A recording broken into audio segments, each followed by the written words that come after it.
अस्सलामु अलैकुम वरहमतुल्लाह। वालेकुम अस्सलाम व रहमतुल्लाहि व बरकातुह। आप कैसे हैं?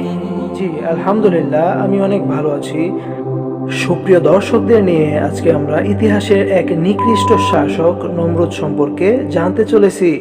আপনার আগ্রহের জন্য ধন্যবাদ। নমরুদ ছিলেন একজন শক্তিশালী রাজা এবং একজন অত্যাচারী শাসক।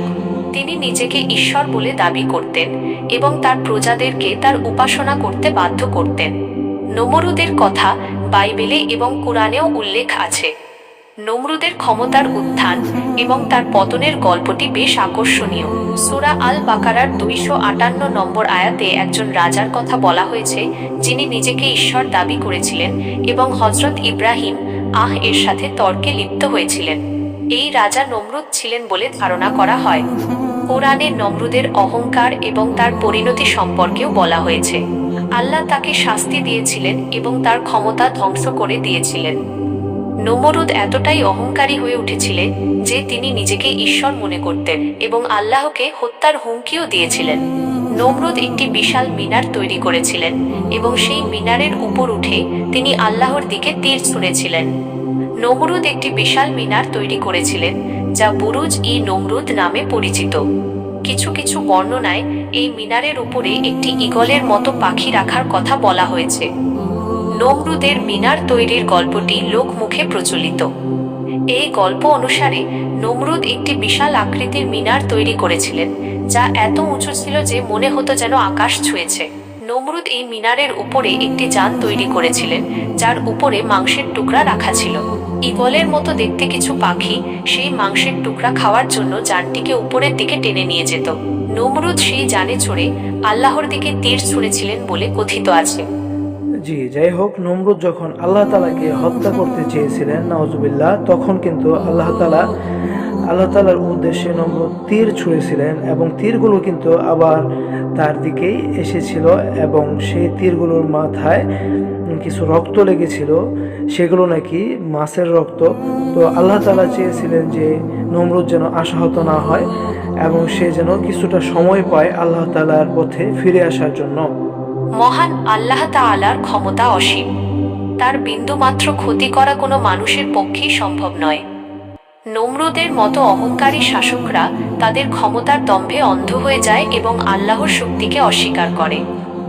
নমরুদ নাকি অসংখ্য সৈন্যবাহিনী তৈরি করেছিলেন যেন আল্লাহ তাআলার বিরুদ্ধে যুদ্ধ করা যায় এই জন্য।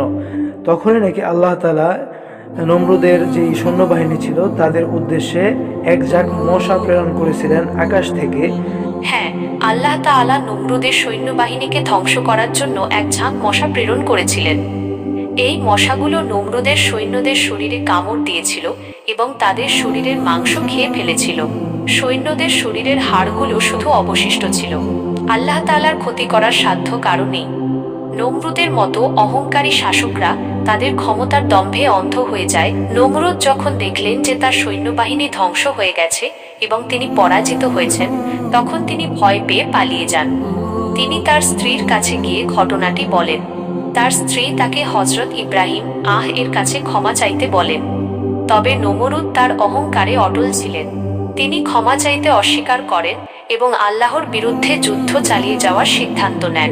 কিন্তু আল্লাহ তাকে জি জি জি তখনই আল্লাহ তাআলা তাকে শাস্তি দেওয়ার জন্য সেই ক্ষুদ্র মশার যে জাগ ছিল সেটার মধ্যে যে প্রধান মশা ছিল, সেই মশাটি নাকি নমরুদের নাক দিয়ে তার মস্তিষ্ক পর্যন্ত চলে গিয়েছিল। হ্যাঁ, আল্লাহ তাআলা নমরুদকে শাস্তি দেওয়ার জন্য একটি মশা প্রেরণ করেছিলেন। এই মশাটি নমরুদের নাক দিয়ে তার মস্তিষ্কে প্রবেশ করে এবং তাকে কামড়াতে থাকে। যন্ত্রণায় কাতর হয়ে নমরুদ তার মাথায় আঘাত করতে থাকে। জি জি যখনই সে অধিক পরিমাণ যন্ত্রণা ভোগ করত, তখনই কিন্তু তার সৈন্যবাহিনীদেরকে বলতো যে তোমরা জুতা দিয়ে আমার মাথায় আঘাত করো। তখনই নাকি সে একটু স্বস্তি পেত।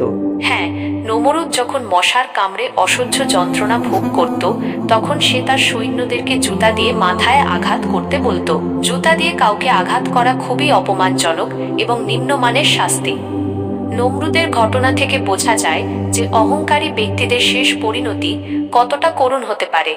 নমরুদ নিজেকে ঈশ্বরের চেয়েও বড় মনে করত, কিন্তু শেষ পর্যন্ত তাকে মশার কামড়ে মরতে হয়েছিল এবং তার সৈন্যরা তাকে জুতা দিয়ে আঘাত করত।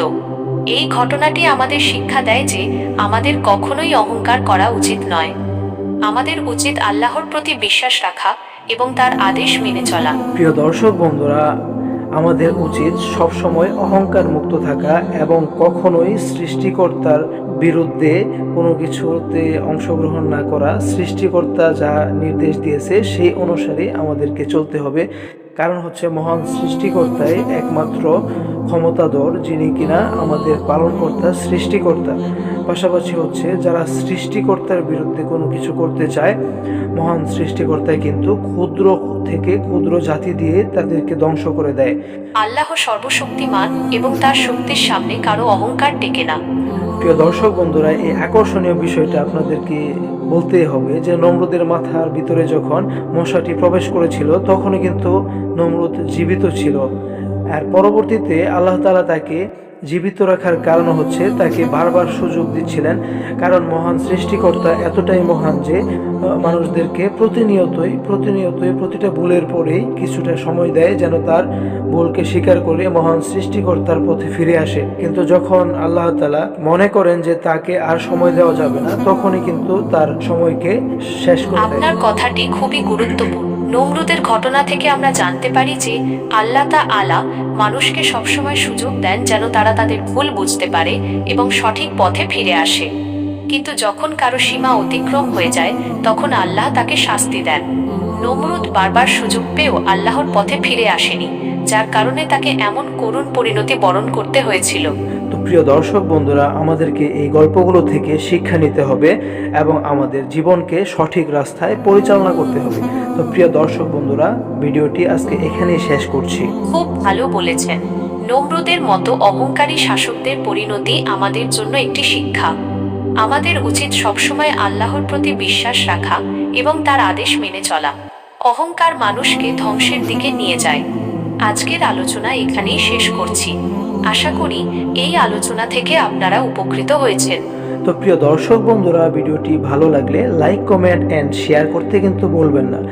এবং যদি আপনি এমনই ইন্টারেস্টিং ভিডিও দেখতে চান, অবশ্যই আমাদের চ্যানেলটিকে সাবস্ক্রাইব করে রাখুন। এবং যারা ইতিমধ্যে সাবস্ক্রাইব করে ফেলেছেন তাদেরকে অনেক অনেক ধন্যবাদ। আল্লাহ হাফেজ। আল্লাহ হাফেজ।